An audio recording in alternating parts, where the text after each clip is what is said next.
So, what are some of the emotional indicators of narcissistic abuse? In no particular order. The first one is shame. You will feel a grotesque amount of shame when you are undergoing narcissistic abuse, and the reason is because you have betrayed yourself. Essentially, you have given up and sold out parts of your soul in order to keep up the status quo, in order to not ruffle feathers, in order to maintain your tiptoeing on eggshells, in order to keep the peace in your house. There's great shame in knowing that you have married someone that has a mental disease, a pathology, a disorder, because deep down you know you deserve so much better.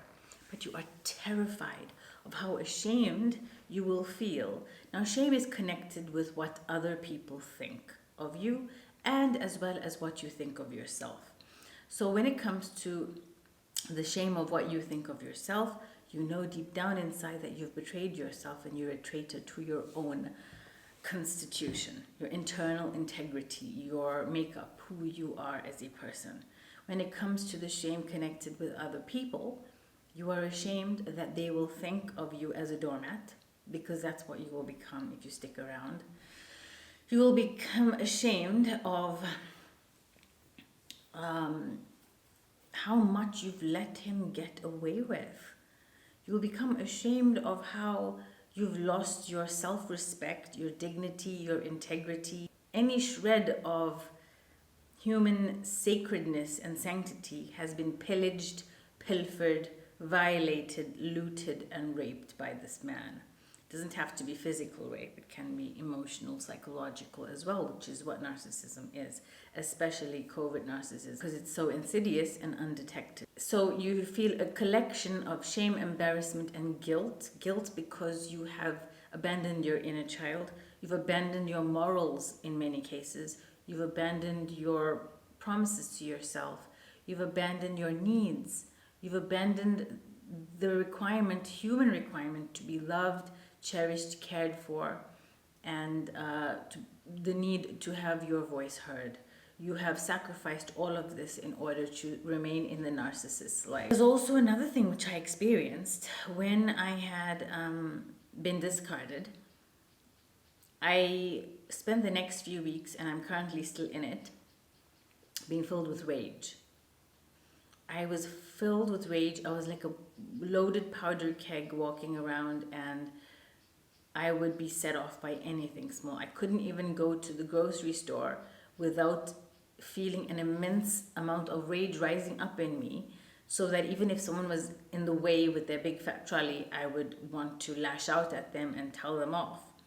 If someone was driving slowly in front of me, I would, aggressively overtake them and maybe even hoot.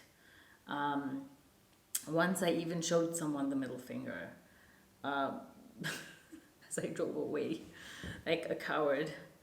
But this is the type of rage that builds up in you when you're not allowed to even be angry. I had my voice completely snuffed out, completely stifled. I was not allowed to get angry in my marriage, and that made me even more angry, because there's a sacred rage that exists in all of us as a protective mechanism to guard all that we hold dear about ourselves, our humanity, our psychology, our emotions, our physicality, our mentality, our heart and soul and spirit. There is sacred anger that needs to be waged against the one who violates all of that. And if your hands are tied and your mouth is muffed and you cannot speak against the grave injustices that are exacted on you every single day, day in, day out, day and night, then it lends you to becoming extremely resentful, angry, bitter, and the rage will start building up. I definitely know that it was building up in me. It then becomes psychosomatic. You start breaking out in rashes, headaches, fevers, all kinds of things, thyroid issues. People have mentioned many things that happened. Diarrhea or constipation, vomiting.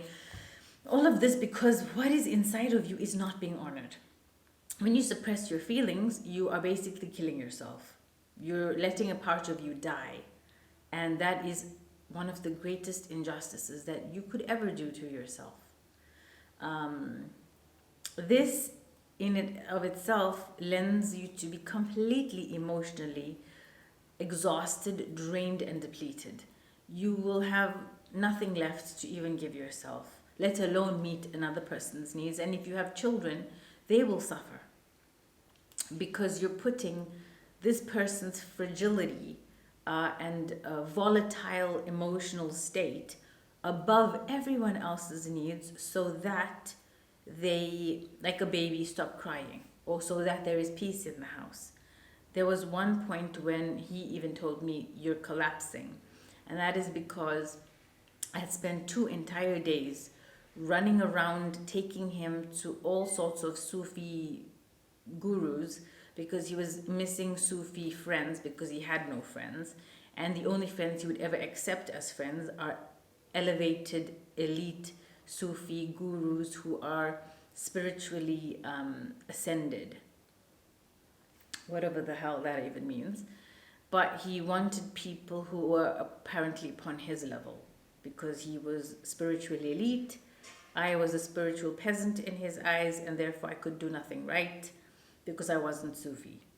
After 2 days, it was a weekend, we drove around together. I took him to several places in my city to meet Sufis so he could find peace, so he could find friendship, so he can find kindred spirits, because I certainly was not one of his kindred spirits. But then it appeared that even after all of these efforts, I had neglected my children in the process over the course of these 2 days, and never again, because I was realizing what was occurring, and that was a severe hijacking, sabotaging of my family life, my motherhood, my children's needs got put to the back burner.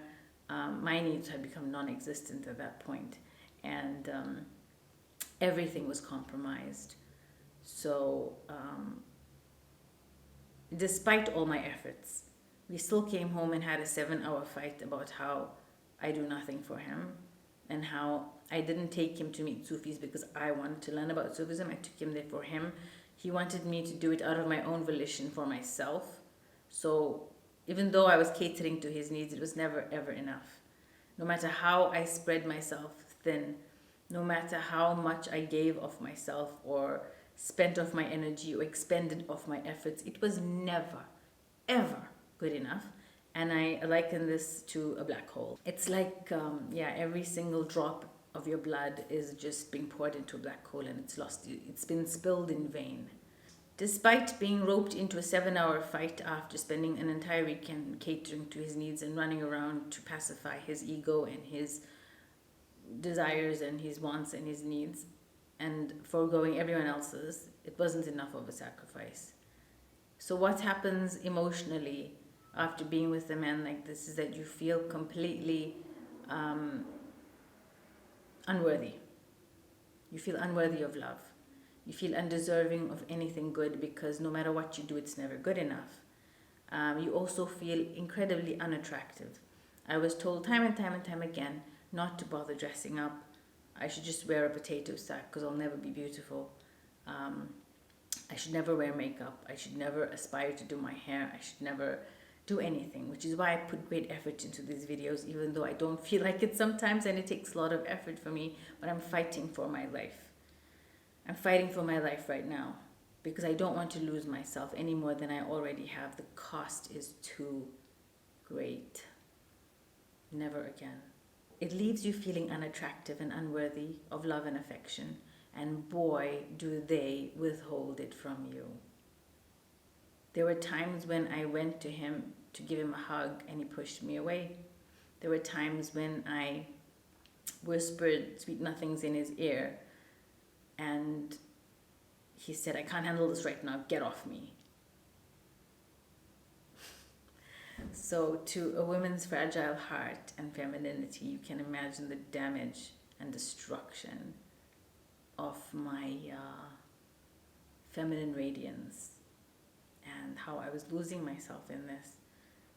And women are called rifqun bil qawarir in Arabic, the fragile vessels that Muhammad says, be kind to your wives, be kind to your wives, because women's feelings are very fragile and delicate, and they're very, very on a thin ice, and they can get hurt. We can get hurt very easily, and we know how fragile we are. We don't like to be compared to other women. We don't like exes being brought in the picture. We don't like to feel like we're not good enough. We don't want to feel like we're not attractive. We don't want to feel like we're not desired, because part of our feminine identity is based on being sexually desirable, on being wanted by our husbands, on being someone that is adored and cherished and loved. And a lot of us put great work into this and to building ourselves into a feminine woman, despite all the independent boss babe tropes that are being sold as what women should be. So when you get to a point where you're gentle and you're kind and you're fragile and you're loving and you're affectionate, and what you get is someone pushing you off of them in an aggressive way, it destroys you as a woman, it destroys your femininity. So all of these emotional aspects are ways in which you can be very badly hurt, damaged, but it's not irreparable. And that is what I've included in my course below. I think there's free content there for you as well. But for those who want extra, I have created something that will help you rise like a phoenix from the ashes and build stronger than you've ever been before. Thank you. All my love. Assalamu alaikum and goodbye.